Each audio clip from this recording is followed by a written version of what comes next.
Okay, so our group was responsible for the motherboard and the CPU. And the motherboard could also be referred to as the main board or system board of the computer.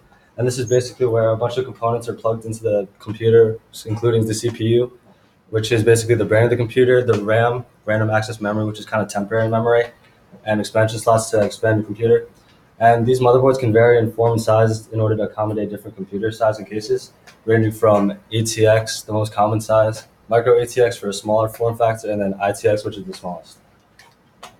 Uh, the motherboard is the important part of the computer, and they have chipsets, which are basically the circuitry of the motherboard. And there's two types that help the computer do what it needs to be doing, which is the North Bridge, which basically controls the RAM and the graphics card, and the South Bridge, which helps around and controls the hardware and the USBs, and yeah.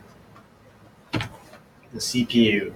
The CPU is the most important element of a computer system, and most of the calculations take place in the CPU. The CPU socket or slot is the connection between the motherboard and the processor.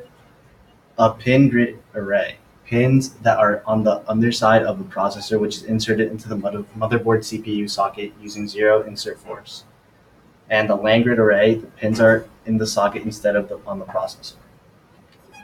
And a program is a sequence of stored instructions. The CPU executes these instructions by following a specific set of instructions. There are two distinct types of instructions that are already set on your CPU, which is reduced instruction set computer, RISC,